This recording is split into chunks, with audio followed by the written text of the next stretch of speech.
नमस्कार, मी यजुवेंद्र चव्हाण.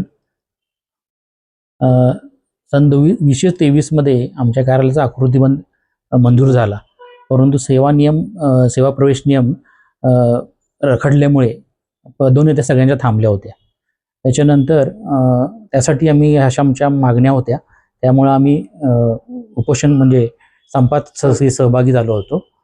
आता आज मंत्रिमंडळात काल बैठक झाल्याने आमचे प्रश्न जे आहेत ते मार्गी लागण्यास मंत्री महोदयाने आश्वासन दिले आणि त्याच्यानंतर आज त्यांनी विधानसभेमध्ये सुद्धा अधिवेशनामध्ये त्यांनी याच्याबाबत बोलून गेले. तरी मग त्यामुळे आम्ही आमचा संप मागे घेऊन आजपासून आम्ही रुजू झालेलो आहे. 16 जून पासून आपण संप पुकारला होता सर्व कर्मचाऱ्यांनी मिळून.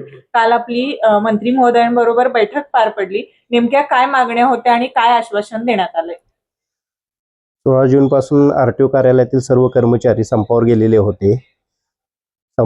होते यासाठी की त्यांच्या 2023 रोजी आकृतिबंध मंजूर झाला, पण सेवा प्रवेशोत्तर नियम मंजूर नसल्याने कर्मचाऱ्यांच्या पदोन्नती रखडलेल्या होत्या.